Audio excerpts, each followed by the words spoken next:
తెలుగుదేశం పార్టీకి నవశకం ప్రారంభమైంది. పార్టీలో ఒక కీలక రాజకీయ పరిణామం చోటు చేసుకుంది. సాధారణ కార్యకర్తగా మొదలైన ఒక రాజకీయ ప్రయాణం ఇప్పుడు ఆ పార్టీ జాతీయ వర్కింగ్ ప్రెసిడెంట్ స్థాయికి చేరుకుంది. ఆయనే యువనేత నారా లోకేష్. ఈ నియామకం ఒక్కసారిగా జరిగిన పరిణామం కాదు. వారసత్వ రాజకీయాలకు మించి సంవత్సరాల కృషి, క్షేత్రస్థాయి పట్టుదల, పార్టీ నిర్మాణంలో పోషించిన పాత్రకు వచ్చిన అధికారిక గుర్తింపు అని టీడీపీ వర్గాలు చెప్తున్నాయి.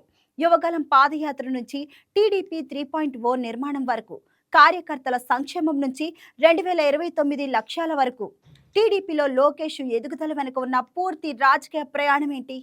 కొత్త కమిటీల కూర్పు ఏ సంకేతాలిస్తుంది? ఈ స్పెషల్ రిపోర్ట్లో చూద్దాం.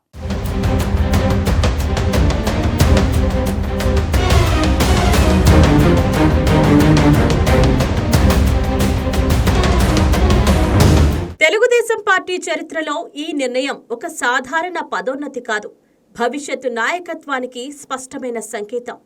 జాతీయ ప్రధాన కార్యదర్శిగా ఉన్న నారా లోకేష్ కు ఇప్పుడు పార్టీ జాతీయ వర్కింగ్ ప్రెసిడెంట్ బాధ్యతలు అప్పగించడం కేవలం కొత్త హోదా ఇవ్వడం మాత్రమే కాదు, గత కొన్నేళ్లుగా ఆయన నిర్వహిస్తున్న బాధ్యతలకు అధికారిక ముద్ర వేయడమేనని పార్టీ వర్గాలు విశ్లేషిస్తున్నాయి.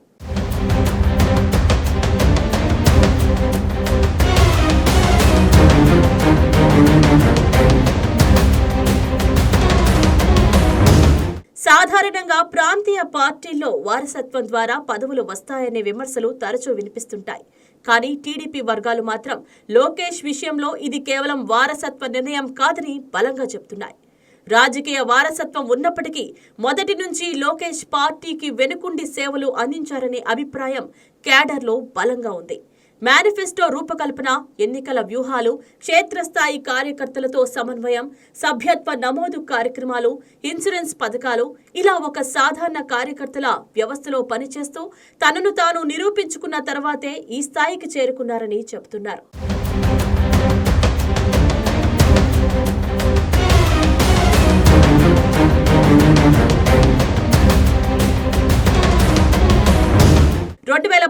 నుంచి 2019 మధ్య కాలంలో మంత్రిగా పనిచేసిన లోకేష్ ముఖ్యంగా ఐటీ మరియు పంచాయతీరాజ్ శాఖల్లో తన పనితనంతో ప్రత్యేక గుర్తింపు తెచ్చుకున్నారు. ఒకవైపు పాలనలో పాత్ర పోషిస్తూనే మరోవైపు పార్టీ ప్రధాన కార్యదర్శిగా సంస్థాగత బలోపేతంపై దృష్టి పెట్టారు. కార్యకర్తల సంక్షేమం కోసం ప్రత్యేక విభాగం ఏర్పాటు చేయడం, ప్రమాదాల్లో బాధితులైన కార్యకర్తలకు ఇన్సూరెన్స్ సదుపాయం కల్పించడం దేశ రాజకీయాల్లోనే అరుదైన అడుగులుగా నిలిచాయి.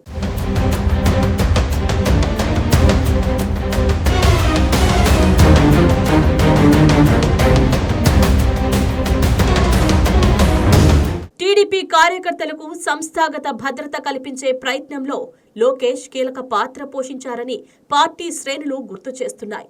అయితే ఈ ప్రయాణం అంత సులభం కాదు. రాజకీయాల్లోకి వచ్చిన తొలి దశల్లో లోకేష్ తీవ్ర విమర్శలను ఎదుర్కొన్నారు. ప్రత్యర్థులు ఆయన సమర్థతపై ప్రశ్నలు లేవనెత్తడమే కాకుండా వ్యక్తిగతంగా హేళన చేస్తూ సోషల్ మీడియాలో బాడీ షేమింగ్ వరకు వెళ్లిన సందర్భాలు ఎన్నో ఉన్నాయి. ఆయన రూపం, మాట తీరు, రాజకీయ అవగాహనపై కూడా తీవ్ర విమర్శలు వచ్చాయి. కానీ ఆ విమర్శలకు కుంగిపోకుండా తన ఫిట్నెస్ పై దృష్టి పెట్టి వ్యక్తిత్వాన్ని మెరుగుపరుచుకుని క్షేత్రస్థాయిలో మరింతగా పనిచేయడం ద్వారా లోకేష్ తనపై వచ్చిన విమర్శలకు సమాధానం ఇచ్చారని పార్టీ వర్గాలు చెబుతున్నాయి.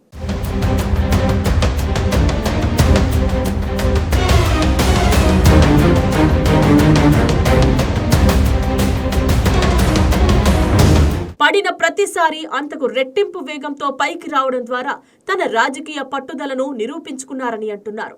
ఈ ప్రయాణంలో కీలక మలుపు యువగళం పాదయాత్ర. 3 ఏళ్ల క్రితం వరకు ఒక రకంగా కనిపించిన లోకేష్ యువగళం తర్వాత పూర్తిగా మారిపోయారని క్యాడర్ చెబుతోంది.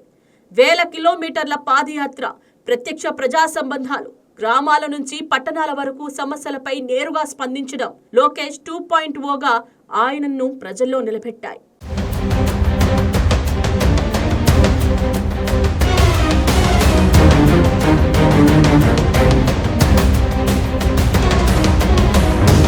ఈ పాదయాత్రతో ఆయనకు క్షేత్రస్థాయి యంత్రాంగంపై పూర్తి పట్టు వచ్చిందని పార్టీ వర్గాలు భావిస్తున్నాయి.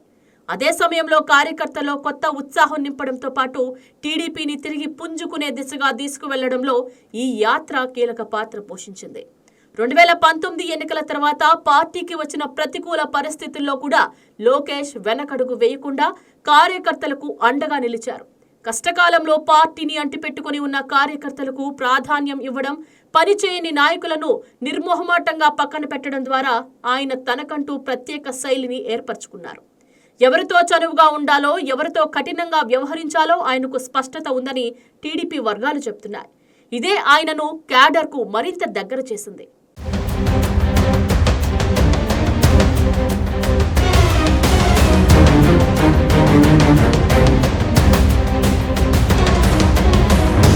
ఎన్నికల ముందు లోకేష్ చేతిలో కనిపించిన రెడ్ బుక్ కూడా పెద్ద రాజకీయ చర్చకు దారితీసింది. అది కేవలం ఒక డైరీ కాదు, గత ప్రభుత్వ అరాచకాలపై హెచ్చరిక అని టీడీపీ ప్రచారం చేసింది.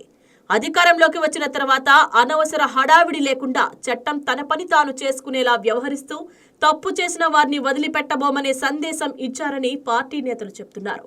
ఈ సైలెంట్ బట్ వైలెంట్ అప్రోచ్ ప్రత్యర్థుల్లో ఆందోళన కలిగించిందని విశ్లేషకులు భావిస్తున్నారు.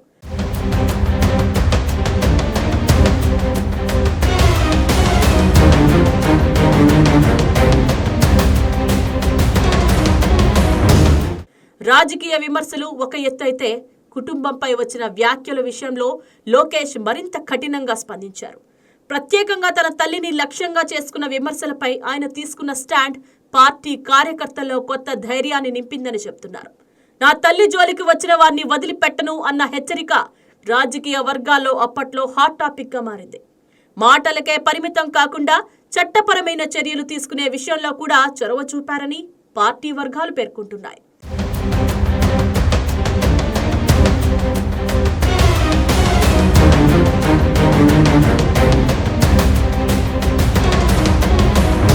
ఇప్పుడు వచ్చిన వర్కింగ్ ప్రెసిడెంట్ పదవి గత 2 ఏళ్లుగా ఆయన నిర్వహిస్తున్న బాధ్యతలకు అధికారిక గుర్తింపుగా భావిస్తున్నారు. ప్రత్యేకంగా 2024 ఎన్నికల విజయానంతరం చంద్రబాబు నాయుడు ప్రభుత్వ పాలనపై దృష్టి సారిస్తుంటే పార్టీ యంత్రాంగాన్ని నడిపించే బాధ్యతను లోకేష్ సమర్థవంతంగా నిర్వహిస్తున్నారని టీడీపీ శ్రేణులు చెబుతున్నాయి. దీంతో పార్టీలో నెంబర్ 2 ఎవరనే సందేహాలకు కూడా ఈ నియామకం తెరదించింది.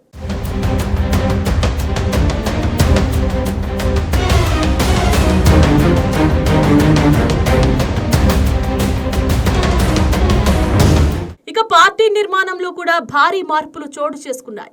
జాతీయ వర్కింగ్ ప్రెసిడెంట్ గా లోకేష్ నియామకంతో పాటు రాష్ట్ర అధ్యక్షుడిగా పల్లా శ్రీనివాసరావును కొనసాగించారు.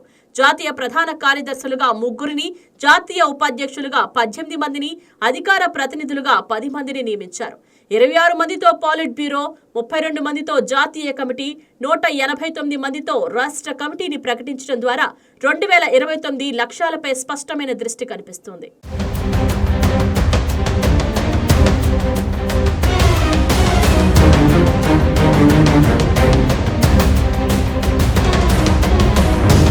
కిలారు రాజేష్ కు జాతీయ ప్రధాన కార్యదర్శిగా పదోన్నతి ఇవ్వడం, కింజారపు రామ్మోహన్ నాయుడు, బైరెడ్డి శబరి వంటి నేతలకు కీలక బాధ్యతలు అప్పగించడం పార్టీ భవిష్యత్తు సమీకరణాలకు సంకేతాలుగా కనిపిస్తున్నాయి. సామాజిక సమీకరణాలపై కూడా పార్టీ ప్రత్యేక దృష్టి పెట్టింది. పాలిట్ బ్యూరోలో 10 మంది బీసీలు, 9 మంది ఓసీలు, 5 ఎస్సీ ఎస్టీలు, మైనారిటీ వర్గాల నుంచి ఒక్కొక్కరికి చోటు కల్పించారు. 4 మహిళలకు ప్రాతినిధ్యం ఇచ్చారు. ఇది కేవలం రాజకీయ సమతూకం మాత్రమే కాదు, 2029 ఎన్నికల ముందు విస్తృత సామాజిక ఆధారాన్ని బలోపేతం చేసే ప్రయత్నంగా విశ్లేషిస్తున్నారు.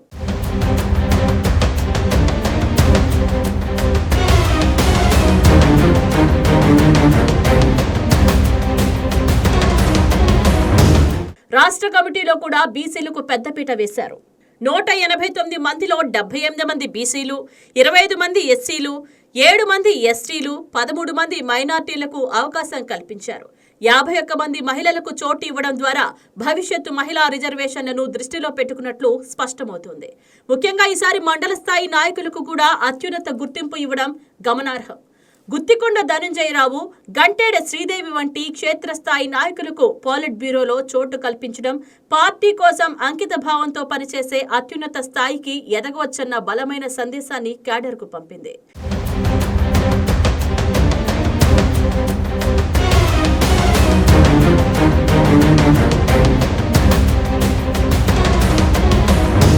టీడీపీ 3.0 వెర్షన్ దిశగా లోకేష్ తీసుకొస్తున్న మార్పులు కూడా ఇప్పుడు చర్చనీయాంశంగా మారాయి. క్లస్టర్ వ్యవస్థ, యూనిట్ ఇన్ఛార్జ్ శిక్షణ తరగతులు, సభ్యత్వ నమోదు, కార్యకర్తల శిక్షణ ఇవన్నీ పార్టీని ఆధునిక రాజకీయాలకు అనుగుణంగా మార్చే ప్రయత్నాలుగా కనిపిస్తున్నాయి. పాలిట్ బ్యూరో నుంచి గ్రామ స్థాయి వరకు 33% కొత్త వారికి అవకాశం ఇవ్వాలన్న ప్రతిపాదన యువతరానికి పెద్దపీట వేయాలన్న వ్యూహాన్ని సూచిస్తోంది.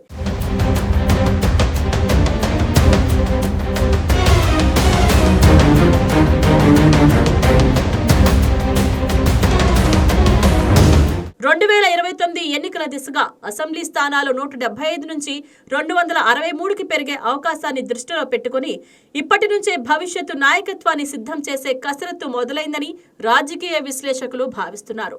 జోనల్ కోఆర్డినేటర్ల వ్యవస్థను బలోపేతం చేయడం, సీనియర్లు జూనియర్లు మధ్య సమతూకం పాటించడం, సామాజిక సమీకరణాలకు ప్రాధాన్యం ఇవ్వడం మొత్తం పార్టీని దీర్ఘకాలిక ఎన్నికల మోడ్లోకి తీసుకెళ్లే ప్రయత్నంగా కనిపిస్తోంది.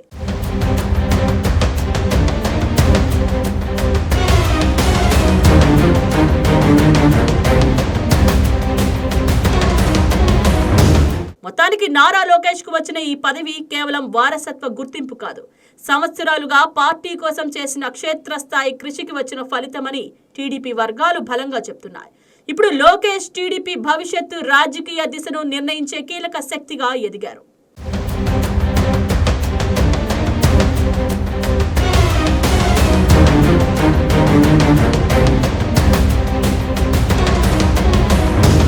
నారా లోకేష్ అసాధారణ రాజకీయ ప్రయాణం ఇప్పుడు టీడీపీలో కొత్త శక్తి సమీకరణాలకు కేంద్ర బిందువుగా మారింది.